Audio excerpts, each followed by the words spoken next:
Welcome to the Chubby Infidelity.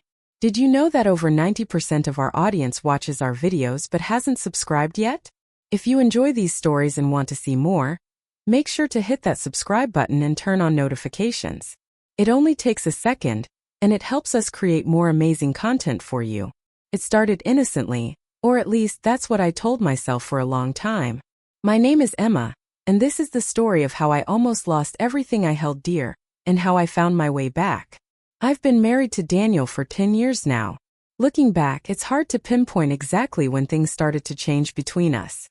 In the early years, everything felt so full of life, full of promise. We were inseparable, like two halves of the same soul. We laughed over silly things, stayed up late talking about our dreams, and held hands even when no one was watching. But somewhere along the way, life got in the way. At first, it was subtle, small things we stopped doing. We stopped eating dinner together because of his late hours at work. We stopped talking about our days because we were both too tired. And slowly, the silences grew. They weren't uncomfortable silences, but they weren't warm either, they were just there. That's the best way to describe our relationship after a while. It wasn't bad, but it wasn't good either. It was just there. We live in a quiet neighborhood in Boulder, Colorado. The kind of place where everyone knows each other but no one pries too much. Families had their routines, kids played in the streets, and neighbors exchanged polite smiles. It was the kind of place that felt safe and predictable, like our marriage. One of our neighbors, Mark, had moved in a few years ago with his wife Samantha. They were a lovely couple, friendly and sociable, the kind of people you'd invite to barbecues or birthday parties. I didn't know them very well at first. We'd exchange pleasantries at community events or wave at each other while walking our dogs, but that was it. Samantha was a doctor and often worked long hours. Mark, on the other hand, worked from home. He was always around, always cheerful, always ready with a joke or a kind word. I remember the first time we really talked. It was a breezy evening in early spring, and I was sitting on our porch sipping tea. Daniel was working late again, and the house felt too quiet. Mark was walking his dog and stopped when he saw me. "Evening, Emma," he said with a smile. "You look like you've got a lot on your mind." I laughed softly, brushing it off. Just one of those days, I guess. But he didn't leave. Instead, he leaned on the fence and started talking. A casual conversation about the weather, the neighborhood, and the latest movie he'd watched. It wasn't anything deep, but it felt refreshing. Mark had this way of making you feel like you were the only person in the world who mattered at that moment. By the time he left, I felt lighter, like a weight I hadn't realized I was carrying had been lifted. Over the next few months, Mark and I began to talk more often. It was never planned, it just happened. Sometimes it was while I was watering the garden, and he'd come by to compliment the flowers. Other times it was at the grocery store where we'd bump into each other and end up chatting in the aisles. Our conversations were always lighthearted, filled with laughter and the kind of easy banter that felt effortless. At home, things with Daniel remained the same. He was still the hardworking, dependable man I'd married, but we were like two ships passing in the night. We rarely spent time together, and when we did, it felt forced. I told myself that what I had with Mark was harmless. After all, it wasn't like I was doing anything wrong, they were just conversations. Nothing more. But deep down, I knew there was more to it. Something I wasn't ready to admit, even to myself. One rainy afternoon, everything changed. I was walking home from the store when a sudden downpour caught me off guard. Mark happened to be driving by and pulled over. "Need a ride?" he asked, rolling down the window. I hesitated for a moment before getting into the car. As he drove, we talked as we always did, laughing about the unpredictable weather and reminiscing about our childhoods. When we reached my house, I thanked him and was about to get out when he said something that stopped me. "You know, Emma, you're really easy to talk to. I don't think I've laughed this much in years." His words caught me off guard. I didn't know what to say, so I just smiled and got out of the car. That night, I couldn't stop thinking about what he'd said. It wasn't just his words, it was the way he'd said them, the way he looked at me. For the first time, I felt a pang of guilt. I told myself I was overthinking it, but the truth was I knew I wasn't. From that point on, I found myself looking forward to our conversations more and more. I started noticing the little things about him, the way his eyes crinkled when he smiled, the way he always seemed to know exactly what to say to make me laugh. And the more I noticed, the more I realized how different he was from Daniel. But with that realization came another. I wasn't being fair to Daniel. He didn't deserve this. He didn't deserve a wife who was secretly comparing him to another man. I started to pull away from Mark, making excuses not to talk to him or avoiding places where I knew we might run into each other. But he noticed. "Is everything okay?" he asked one day when we crossed paths. "Of course," I said quickly. "Just busy, that's all." But he didn't look convinced, and the truth was neither was I. The breaking point came one evening when Daniel came home early from work. I was sitting in the living room, scrolling through my phone when he walked in. He looked tired, but there was something else in his expression, something I couldn't quite place. "Emma," he said quietly, "can we talk?" The seriousness in his voice caught me off guard. I nodded, setting my phone aside. That evening, after Daniel's words, I found myself in a whirlwind of emotions. I had always prided myself on being someone who could stay composed, but now I was crumbling inside. Mark had brought something into my life that I hadn't even realized I was missing. He made me feel alive, seen, and heard. But the truth was I had crossed a line. And now I had to face the consequences.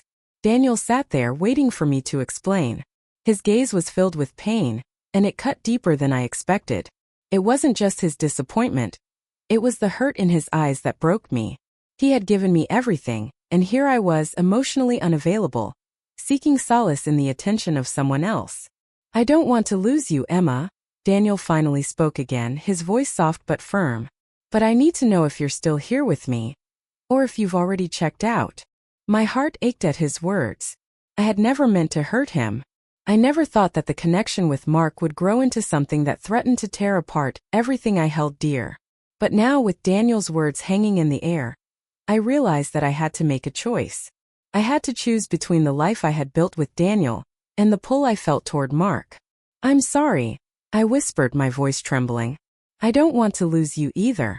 But I've been so lost in my own feelings, I didn't realize what I was doing. I was wrong." Daniel looked at me for a long moment, his face conflicted. It was as if he were searching for something, maybe an explanation, maybe a reason to trust me again. Finally, he sighed and stood up. "I need some time, Emma," he said, his voice raw. "I need to think about this. We both do." And just like that, I was left alone in the silence of our home.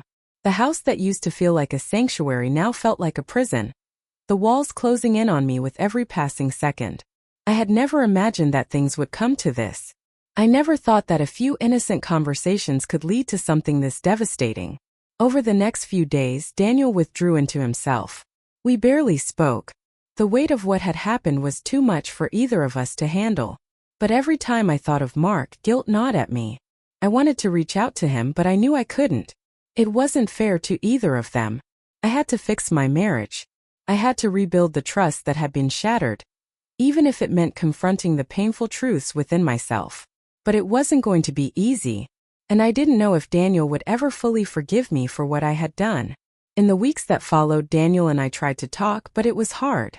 There were so many unsaid things between us. Too many unanswered questions. Too many emotions left unresolved. And every time I saw Mark, I felt the urge to talk to him, to confide in him about what was going on. But I resisted. I couldn't keep running away from my marriage. I had to confront what was really wrong with it, not just hide behind a connection with someone else. It wasn't just about choosing between Mark and Daniel. It was about choosing myself. I had to figure out what I really wanted in life, what kind of partner I wanted to be. And maybe, just maybe, I had to accept that the road back to happiness wasn't through someone else's arms. It was through my own heart and the commitment I made to Daniel. Aside, he sat down across from me, his eyes searching mine. "Are you happy?" he asked. The question hit me like a punch to the gut. I wanted to say yes to reassure him, but the words wouldn't come. Instead, I looked down, unable to meet his gaze. "I don't know," I admitted softly. It was the first honest thing I'd said in a long time, and once I said it, the floodgates opened. I told him everything, not about Daniel, but about how lonely I'd been, how distant we'd become, and how much I missed the way we used to be. To my surprise, Daniel didn't get angry. Instead, he listened. For the first time in years, we had a real conversation about marriage, about where we'd gone wrong and about whether we could fix it. That night, I realized something important. Daniel wasn't the solution to my problems. He was a distraction, a reminder of what was missing in my life. But what I truly needed was to work on my marriage, to rediscover the bond I'd once shared with him. The next day, I told Daniel that we couldn't talk anymore. He didn't argue or try to convince me otherwise. He simply nodded and said, "I understand.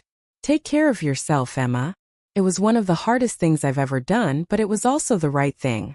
Over the next several months, Daniel and I worked on rebuilding our relationship. It wasn't easy. There were arguments, tears, and moments when I wondered if we could really make it work. But slowly, things began to change. We started spending more time together, talking more, and finding joy in the little things. In the process, I rediscovered the man I'd fallen in love with all those years ago. Looking back now, I realize how close I came to losing everything. Daniel was a chapter in my life, a reminder of what I needed to change, but he wasn't the answer. The answer was right in front of me all along, in the man who had stood by me through everything. This is my story, not one of betrayal but of redemption. It's a story of falling, of finding, and of learning that love isn't something that just happens. It's something you choose every single day. Looking back now, I realize how close I came to losing everything. Daniel was a chapter in my life, one that taught me important lessons about myself and what I needed to fix. But he wasn't the answer. The answer was right in front of me all along. In Daniel, the man who had stood by me through everything, even when I didn't deserve it. Our journey wasn't perfect, and it wasn't easy, but it taught me something I'll carry with me forever. Relationships require effort. It's not about the grand gestures or the perfect moments. It's about the small, everyday decisions to choose each other, to communicate, to be truly there, and to fight for what truly matters. If you're reading or listening to this, I want you to think about your own relationships. Are you present? Are you communicating? Are you giving as much as you're hoping to receive? Sometimes the grass might seem greener on the other side, but more often than not, it just needs a little water and care. Where you are already, take a moment today to appreciate the people in your life. Have that conversation you've been avoiding. Make the effort you've been putting off. Because love isn't just about finding the right person. It's about continuing to choose them every single day. If my story resonated with you, I'd love to hear your thoughts. Share your experiences in the comments below, or let me know what lessons you've learned about love and relationships. Let's start a conversation because we're all learning, growing, and figuring it out together. Thank you for listening to my story. I hope it inspires you to reflect, to connect, and to cherish the relationships that truly matter.